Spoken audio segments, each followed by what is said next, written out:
If you were to dive deep into the ocean, you would soon notice that the cheerful fish you often see near the surface no longer seem so harmless.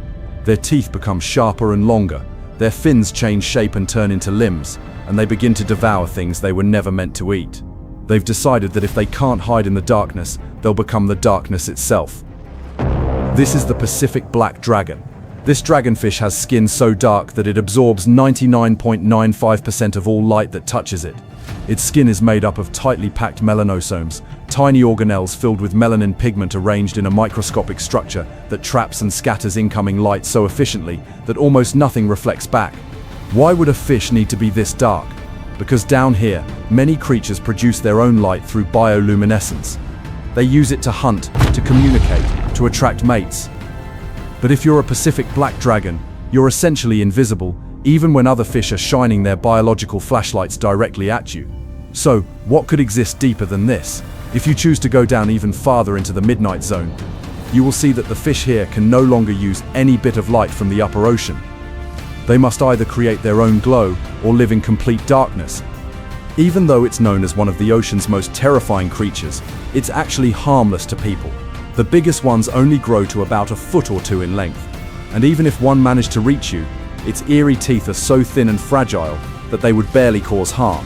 This fish belongs to the dragonfish family, though it might be the most unhinged member of them all. Literally unhinged. It's called the Stoplight Loosejaw. It may look like a strange defect, but this feature allows the fish to open its mouth, not just extremely wide, but almost instantly. Its jaw works like a trap that snaps shut, letting it swallow prey nearly as big as its own head. There's nothing blocking the way, no cheeks, no bottom jaw, just an open space for swallowing. Each of its eyes gives off both red and green light, which is where its name comes from. These lights help it find prey in the dark.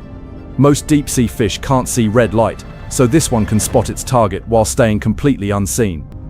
As we approach the bottom of the Midnight Zone, we encounter what might be the most bizarre fish of all. This is the black swallower. The black swallower can swallow prey over twice its own length and up to 10 times its own body weight. If you saw a black swallower that hadn't eaten recently, you'd think it was just a normal, unremarkable fish about 10 inches long.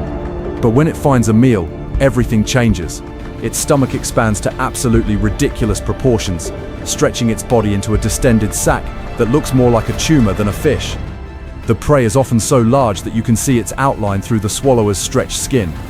Sometimes the prey is so big that it starts decomposing before the swallower can fully digest it, producing gases that cause the swallower to float to the surface where it dies. So why would evolution create something this extreme? Because in the deep sea, food is incredibly scarce. You might go weeks or even months without encountering prey. If you enjoyed this video, give it a like so YouTube can recommend it to even more people. At the bottom of the abyssal zone is the ocean floor. So what happens to fish on the ocean floor? This fish stands on the ocean floor. Not swims near it, not rests on it, stands on it. It's the only fish in the world that does this. The tripod fish has 3 elongated fin rays, one extending from its tail and 2 from its pelvic fins, that have been reinforced and stiffened into rigid rods. These aren't legs in the traditional sense, but they function exactly like stilts, propping the fish up above the sea floor sometimes over 3 feet high, even though the actual fish body is only about a foot long. The tripod fish doesn't swim around hunting. It doesn't chase prey. It just stands in one spot, facing into the current, waiting for food to drift by. Its upper fins are covered in sensitive receptors that detect the slightest movement in the water. This might be the most depressing existence in the entire ocean. They can reproduce with other tripod fish, but meeting another one is so uncommon that they usually reproduce on their own.